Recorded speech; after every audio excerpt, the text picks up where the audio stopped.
Welcome to this week's edition of Flashback Friday, your opportunity to get some good review by listening to episodes from the past that Jason has handpicked to help you today in the present and propel you into the future. Enjoy. Speakers, publishers, consultants, coaches, and info marketers unite. The Speaking of Wealth Show is your roadmap to success and significance. Learn the latest tools, technologies, and tactics to get more bookings, sell more products, and attract more clients. If you're looking to increase your direct response sales, create a big-time personal brand, and become the go-to guru, the Speaking of Wealth Show is for you. Here's your host, Jason Hartman.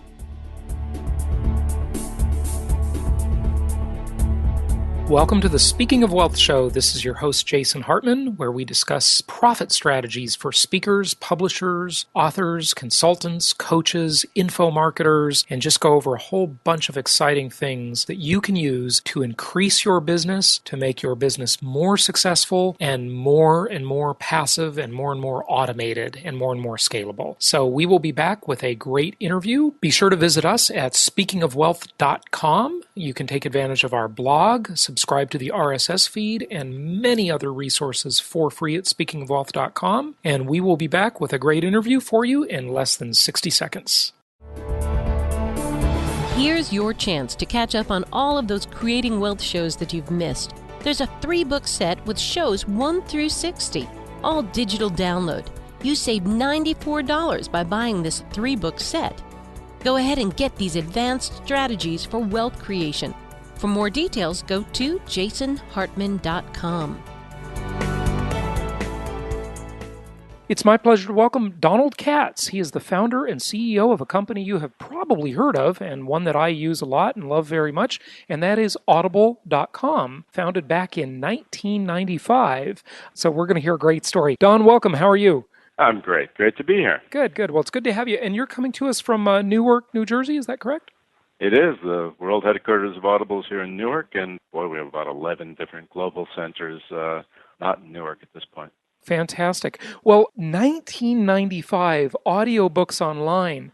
Don, you must be kidding. Did people look at you with, we don't even know how this whole internet thing's going to go? That was so Unfortunately, it wasn't even this internet thing. It was the idea that we were going to invent a little device that I thought people would be carrying around in the future that held information in solid state, audio, music, and the like.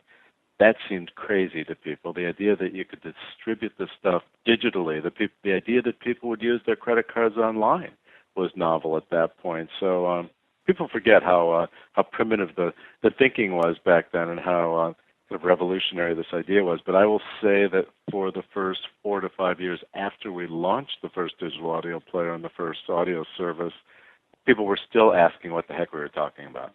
Yeah, right. I used to carry around my Sony Walkman with tape cassettes inside, and I remember what a hassle it was. Anytime I would go on a trip, if I'd go to Europe or something, I'd have to bring all these cassettes with me. I bought a lot of the Nightingale Conant products. Right. Well, it's great to, Nightingale Conant, well, that goes way back. Yeah. But, it's great to talk to someone who actually has appreciated the content, because that was me. That was that, I was an author. I was a writer for 20 years. I was one of the original Rolling Stone writers. I wrote best-selling books. I had another career before starting Audible.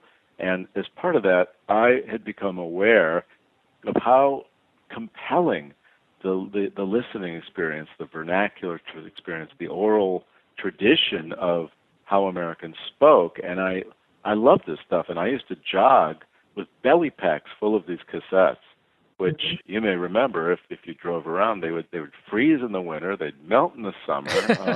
There were always glitches with the tape itself. It was a really sludgy, not very positive experience, and the things cost an arm and a leg. I mean, they were really expensive, and this to me was just a brilliant product that I thought actually had a tremendous amount of intellectual integrity as well as its claim to tremendous entertainment value, particularly at times of the day that you weren't going to be reading text, like jogging in the park, like driving, and all these other times. And part of my background was that I had the great good luck to be mentored in college and thereafter by the great novelist Ralph Ellison.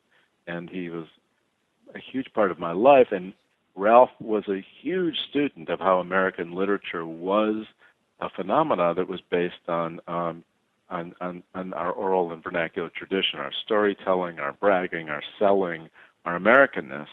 And so I was never, anything but excited about listening to well-composed words as a writer and a listener. But the idea that this was locked behind these physical medium systems, these huge packages of tapes, these expensive products, this sludgy distribution system always intrigued me. So there was a point I thought, for various reasons having to do with the book I was supposed to write at the time, this could be so much different if it was all digitally delivered. And it's so much more convenient. It's just better in every way. And obviously you've done a great job at it. And, I want to cover several topic areas with you. I want to talk about how authors can be more successful on Audible and sell more of their products. Of course, we're going to get to that. But just tell us about the early days a little bit. I mean, your digital media player you invented that before there was a term called MP3, and it's now in the Smithsonian? The original player is called the Audible Mobile Player. It came out in November '97. The company was started in literally 2 years earlier, almost to the day. And then in that time, we were inventing ways of downloading files through then the telephone. We forget that wasn't broadband. It was literally the telephone. The yeah, right. And it was a system that then allowed us to encrypt the audio, which is interesting because that later became known as digital rights management, because I was a writer for 20 years. And in the Unix internet, way before the GUI internet, I actually had all sorts of articles I'd written for Rolling Stone or Esquire or Outside Magazine kind of purloined on the internet, and people would put their own names on it. And I remember thinking that if we don't protect the way content is replicated in the digital era, then professional creative class could go away. So there was that. We invented an encryption system. And then on top of that, there was this idea of creating a mobile device that could capture this and take this audio away. I remember the analogy then I asked people to try to put together teams to create this device was that the printer was sitting in the mid-'90s on every desk, liberating the content, which was text, which was coming through the early networks. The first medium was text. And a lot of this was about imagining a future when you could actually fit movie signals, full spectrum music, and the spoken word through the pipeline. So it was a very interesting experience. The genesis stories of any company I know of when I talk to other founders, it's always a couple of things that come together. It's usually never one thing. Right. That iconic eureka moment. But in my case, it was a lot of things coming together having to do with my understanding of how efficient the traditional publishing business model was and its physical delivery characteristics, my understanding of how submerged the audio segment was within this publishing industry, where I would argue now it never should have been, because it really is about advanced production levels and all sorts of exciting things. Yeah, tell us, just to expand on that idea a little bit, if you would, Don, because the book publishing industry, of course, is rather dysfunctional. They still can't figure out where to go after 15 years of technology lately. But yeah, I think Jeff Bezos is really making, obviously, a huge impact on it, and I think it's going that direction. But with audio, why did it need to be different? Why should it never have been a shadow of the book publishing industry? Tell us what you mean by that. Well, because what happened with us was that in the first phase, what we did was we took this category called audiobooks, which was small, and made it much larger by fundamentally applying technology to the way it was distributed. So basically, right now, there are millions of customers. The average take rate is 19 books a year. Our average Audible member gives us hundreds of hours of their lives per year. And most of them don't think about it as buying a book. They think about it, over 60%, as a service that they pay $15 a month for. They get any huge book they want, War and Peace, if they want it for $15. And then whenever they're in an environment that they can't use their eyes to read or look at a screen, this is what they do.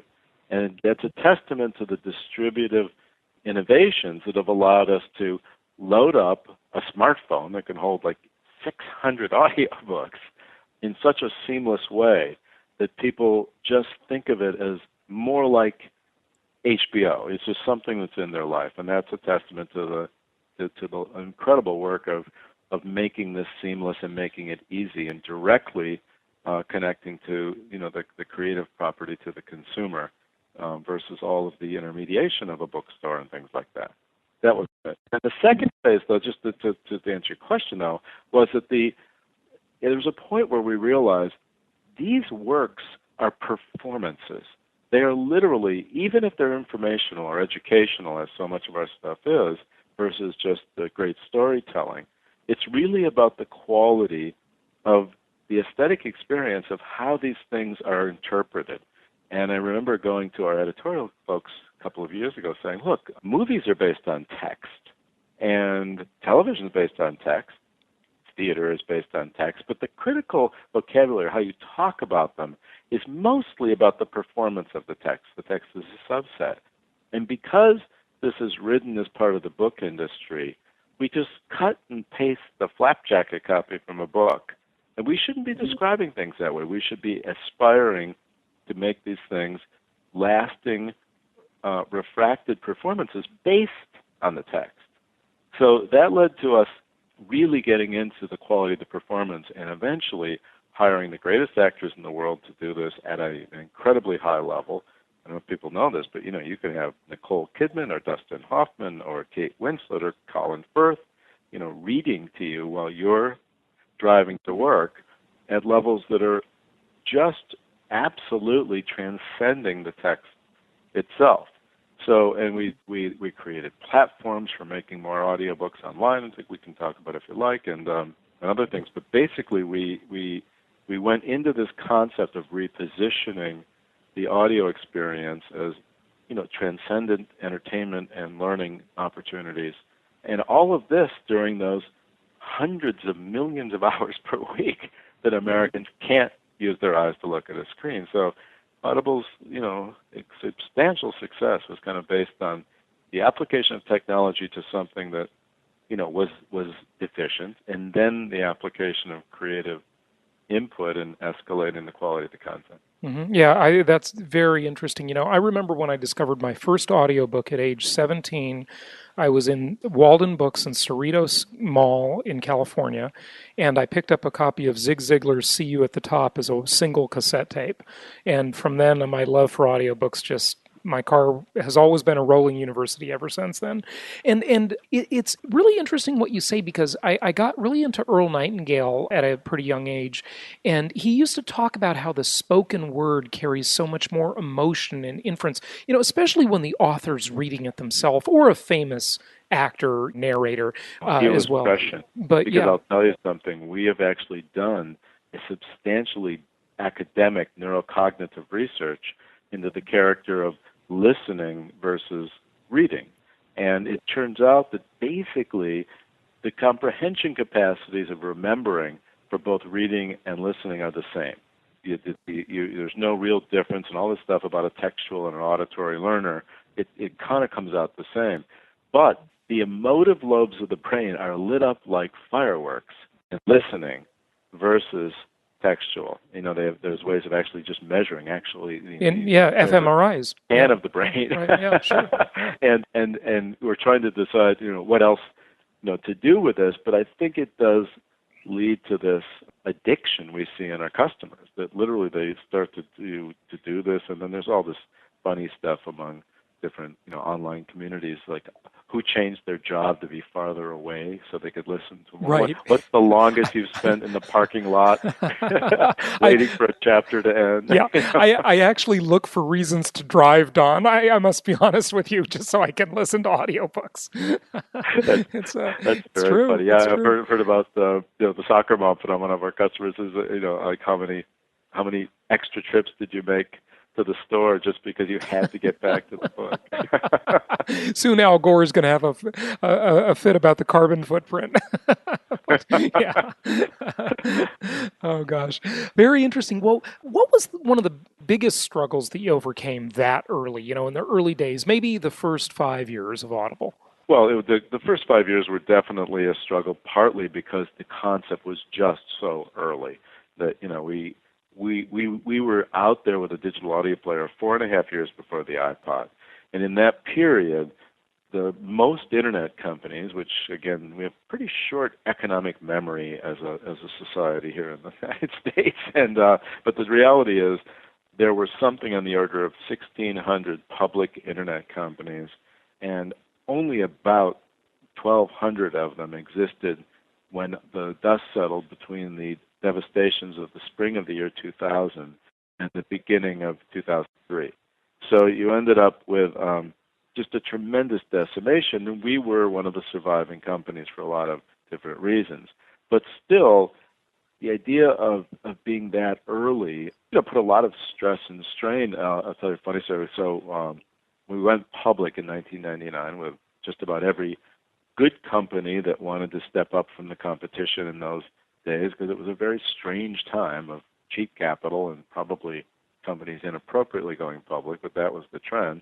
You ended up with a chunk of money. But Robin Williams was very involved with Audible at the beginning, and Robin did programming every 2 weeks for us and was involved with the IPO. And he went on a television tour, not unlike his movie tours, that included everything, Letterman and Rosie and the morning shows and Charlie Rose, you name it. And he held up this little digital audio player and tried to explain what this was all about.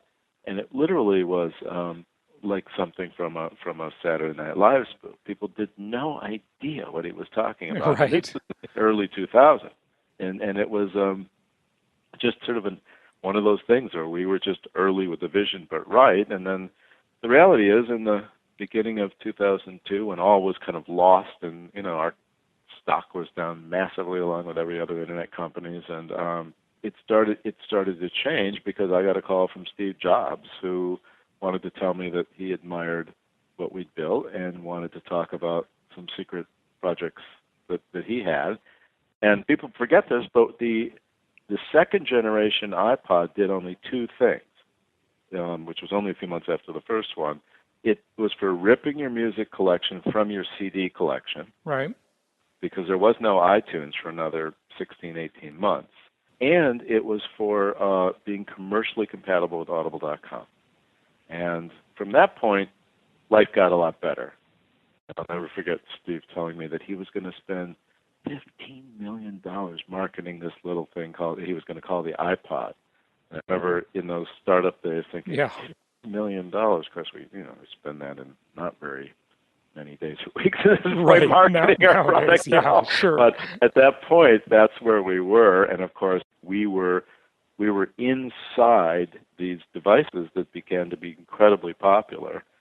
So as our device, gets, as you said, relegated to the Smithsonian, and we went back into the hardware business at one point just to assure the quality to our members. But there were points at which we were giving away the hardware, giving away iPods, like a cell phone, in exchange for monthly fees, and it got better and better, and life got very good. We were a public company for just over 9 years, and very happily in 2008, Audible became a freestanding subsidiary of Amazon.com, which has been a fantastic period for the company. And through it all, massive growth, global growth, product proliferation for making customers happy, and as I noted, a complete sea change in that we became by far the largest producer of audio, and frankly, the most decorated. This year we won, the Grammy, the Audiobook of the Year, and you go on and on, as we've kind of taken the the creative elements of it, and we've gone into original programming, as you're kind of hearing about all the time, whether Netflix or Amazon, but we're very much involved with that too. It's a very exciting time. Well, so when you say original programming, tell us what you mean by that. Because with Netflix and Amazon, they're making their own documentaries, TV shows, movies, but With Audible, what do you mean you're writing? Here's the problem. Again, like you say, we talked about the shadow of the publishing industry on the book side. But what my mind instantly goes to, forgive me if you don't like this, but is what do you do? Write a book and then have someone read it? Right. Well, that's the how I question think. is Yeah. what is the character of the prose being, in tone? So, if you think about it, one of the great revolutions in professional creativity to me in the last 15 years or so is the long arc television program, which I would say The Sopranos, The Wire, Breaking Bad obviously stand out to the aficionados, and it's really created a different kind of writing aesthetic. I mean, really, the character of The Wire was very much like a massive long arc opera with huge numbers of characters, recitative, re-announcing them, and all kinds of interesting, sophisticated stuff. People were writing to this new form of these sustained serializations that had an entirely long form story. So it's not really different than to turn around and say, what are the characteristics of this deeply intimate experience of a story being told to you for you? It harks back to the psychological pleasures of being read to as a child. For most of us who had happy childhoods, that's definitely one of them. I mean, being read to is incredible, just luxury.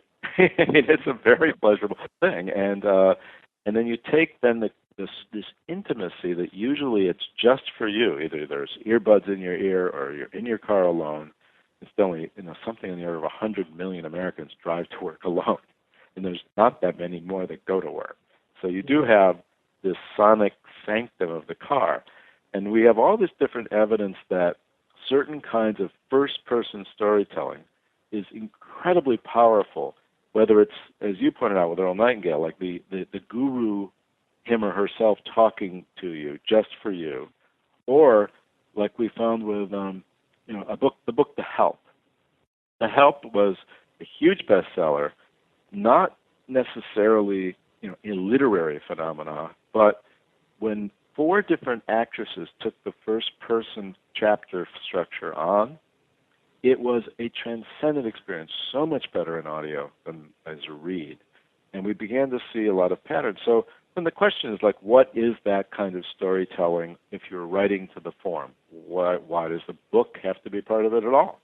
So, there's a little example right now. I mean, just the other day we launched some backstory for Homeland, the television show. Oh, I love that show, yeah. You can go and get Damian Lewis telling you in a story format from Audible what happened to him at the beginning of the season, because people don't want to wreck anything, but he ends up in a completely another place than he was at the end of the last season. And if you want that story told to you by Damian Lewis playing Nick Brody, you can get that from Audible. So there's things like that. In Germany, we're doing entire full cast radio plays. We did Dracula last year with great actors, Alan Cumming, Tim Curry, and others, where we actually brought the book back to life as a multi-voice experience. Ender's Game, the Orson Scott Card best-selling book, we've just redone as an original audio production with dozens of narrators. So you begin to see we're just putting out a really interesting documentary about the Nuremberg trials with original recordings based on transcripts that had never been surfaced before. So there's a bunch of interesting stuff, both from nonfiction to fiction, that aren't necessarily tethered to books. And frankly, we also carry the great courses, which are I love the great courses. People just get hooked on those one after another. I've been through 9 of them. I love them. Yeah, I love them. I just wish they came with the PDF downloads, and you're probably working on that. I assume that's a publishing rights issue. But, a lot of them, they keep referring to the documents, Right. But the great courses are awesome. But we're dealing with that. I don't know if you know about our products WhisperSync for voice or immersion reading. WhisperSync is phenomenal, and the full immersion reading concept. You know what I'm hoping you do with that, and I bet you have people working on this. I'm hoping there are either apps developed for that, or you do it with Amazon, but for speed reading. because I think it will be an awesome speed reading tool. I've always wanted to know how to speed read, and that WhisperSync, if you could increase the speed of it, it increases the speed at which your eyes have to come across the Kindle device. Yeah. And it does Wow. just that. It's quite amazing. And I know that, even before we came out with the neurocognitive research, I was thinking, why is it when I get in bed and I've probably got 15 minutes of textual reading and then before I fall, I conk out, why is it that if I turn immersion reading on, I'm up for 40 minutes completely electrified by the text? There was something interesting about it. But anyways, just so your listeners know what we're talking about, the WhisperSync for Voice is one product where imagine you're reading on your Kindle, you're in your living room, it's time to go to work, you put down on the table, you jump in the car, your smartphone will pick up the Audible edition of that same read exactly where you left off. And you drive to work, you're listening to the story, you get home, you pick up your Kindle, it's right back where you left off. So it synchronizes the text and audio enough to allow you to switch back and forth depending on your state in terms of your ability to or desire to read manually. Immersion reading is on the Kindle Fire, where you can actually see the book read to you, see the text very subtly highlighted, and you just sit there, it turns the pages for you, and basically it's reading to you, but you're also seeing it. This is a really interesting product that I might as well tell you in terms of the genesis story. So I have an incredible daughter who's now 27. She's a head teacher in New York City. She has multiple masters and graduated from college with an A average. But when she was young, she had learning issues which made it difficult for her to read. Dyslexia, same here. Yeah. Learning processing issues. And she became a fluent reader and a student in the old days by getting the old Library of Congress tape machines that you get if you were had any kinds of learning disability, and she would try to track the audio in a paperback at the same time. And that broke through for her because clearly in the LD community there was knowledge that if you kind of hit the brain two ways with the same information, somehow you were cognitively doubling down, and it broke through for her, and she became the successful student and adult she's become. So to me, this was an aspiration from the point I started the company. But you probably know enough of this that the physics of knitting those two files together is very, very intense because there aren't natural hooks in audio. So it was literally a long time R&D to be able to get this done in an automated way so that we now have so many thousands of titles that you can get through WhisperSync for Voice. But I really encourage anyone who's interested in this, if you're a Kindle person, just go to Amazon and then search on Matchmaker, and there's this very cool new little applet, which you push a button, it goes through your Kindle library, and it shows you all of the Kindle titles you have that have a matching Audible pairable piece, and you can just push a button. It's really cheap. If you already have the Kindle, it's a really cheap way to get off. It's just a little bit more. Yeah, a couple bucks. Yeah, a couple bucks. And then now you've got the two files, and this thing will work. But I mean, I'm proud of that and all sorts of other things we're inventing on a global basis because the audio category, should be right up there with books and movies in people's minds because it's powerful, as you're putting out. It's an amazing way to learn, and it's an amazing way to be entertained. And it just, for some reason, got stuck in the back of bookstores for a long time in the wrong medium. And once liberated from that, it's soaring. Yeah, very good points, very good points. There's one more point you didn't mention, but I think it's very relevant. Everybody bemoans the fact about how people don't read much anymore. And, I agree, I bemoan it too once in a while. But I've noticed myself that I don't read as much as I used to. And I think one of the reasons for that, Don, is that we're looking at computer screens all day. And that wasn't the case years ago. And so we just want to kind of rest our eyes and stop looking at things for a while. And, so I used to read in bed before I go to sleep, but now I listen to audiobooks. And a lot of them I fall asleep to. I think for many, many people, including I have tremendous numbers of really public intellectuals, people we've heard of, have gone totally to audio. And we hear about it all the time, simply because there's just so much short stuff to read, to take in quickly, to understand what's going on in the world, and there's just so much text coming at us, whether it's the social characteristics of text or the online characteristics of text, and it's very hard to find silent reading time if you're one of these busy people who's participating in the entire culture in terms of its technological change or your work life.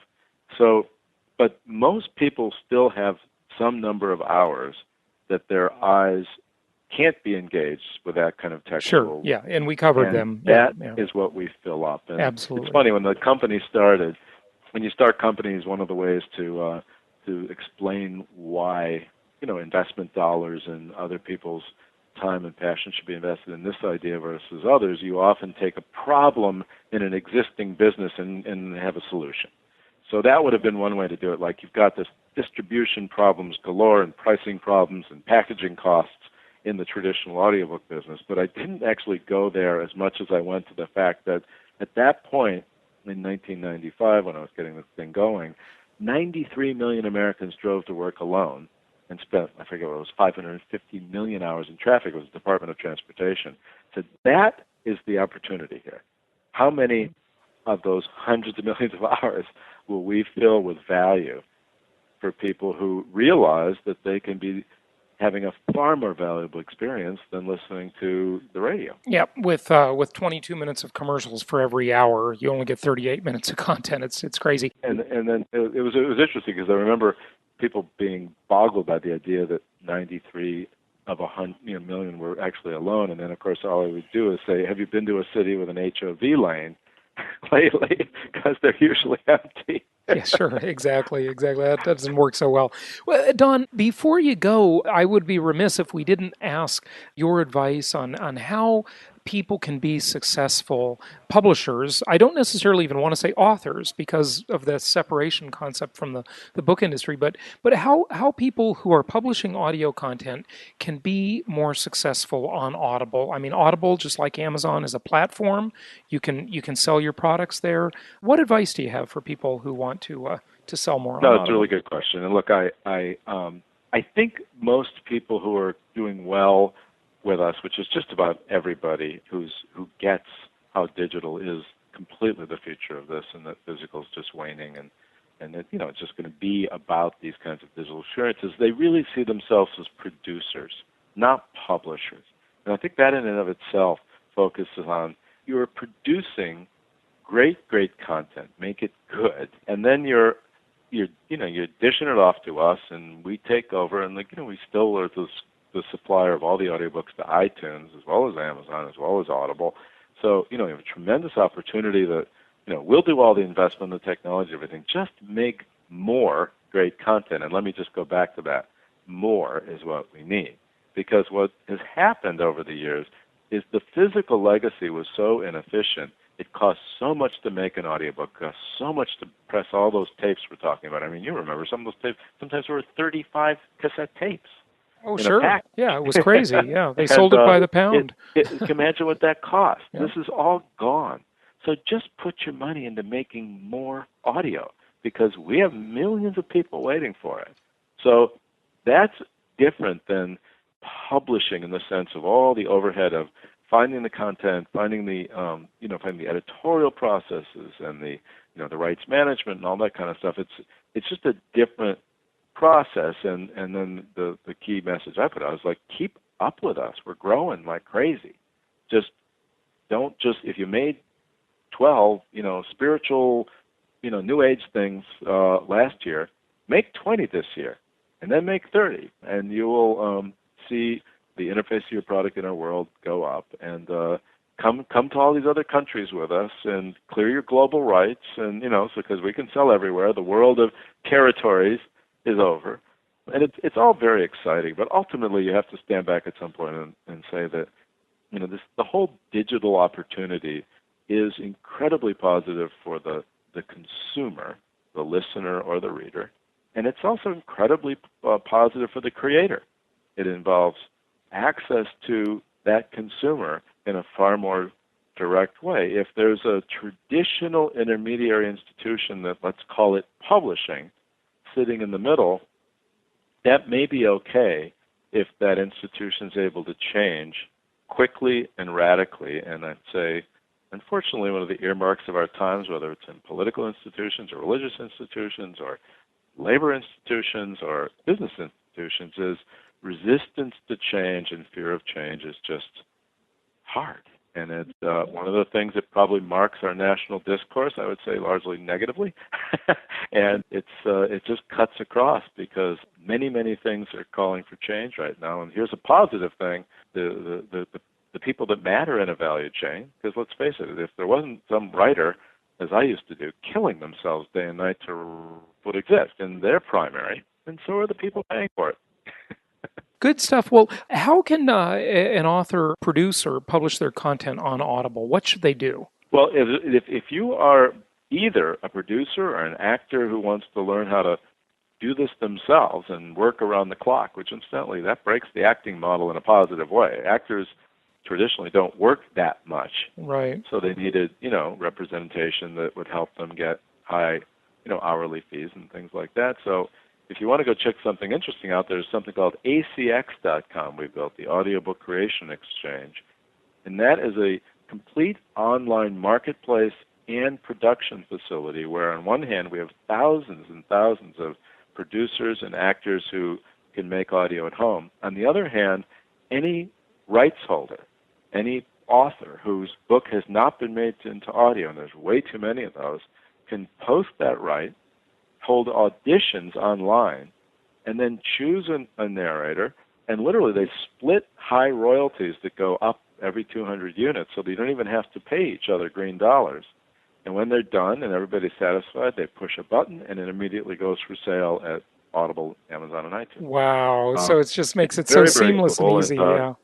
And it's for, again, it's a whole lot of younger people coming up are doing this. And, we're out there training actors at Tisch and Juilliard and USC and UCLA and Stella Adler on the art of long-form narration, and people are discovering really viable acting careers just through us. It's been assumed that we're the largest employer of actors in the New York City area right now. So for actors, it's really, really happening. Authors need to kind of wake up and stop burying rafts and rafts of the rights of the intellectual property they create in one package and then having their agents sell them off, only to find out that the publisher isn't going to make the audiobook.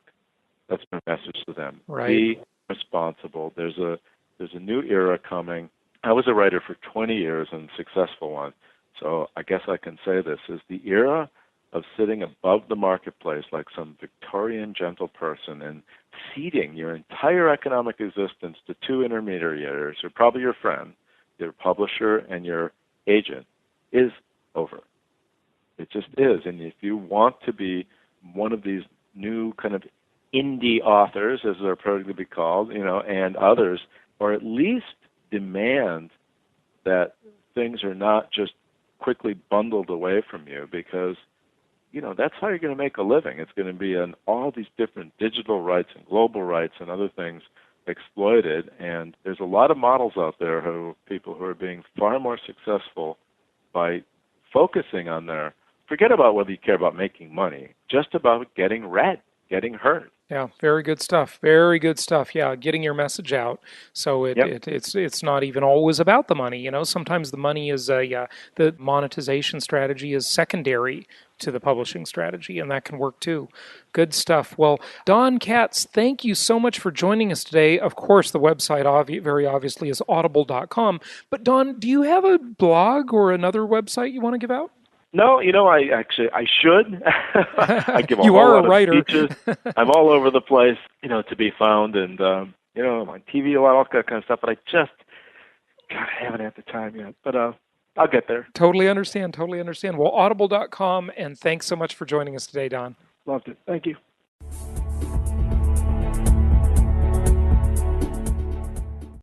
This show is produced by the Hartman Media Company, all rights reserved.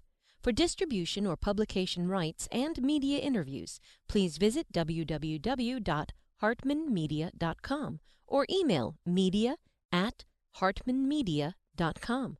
Nothing on this show should be considered specific personal or professional advice. Please consult an appropriate tax, legal, real estate, or business professional for individualized advice. Opinions of guests are their own, and the host is acting on behalf of Platinum Properties Investor Network, Inc. exclusively.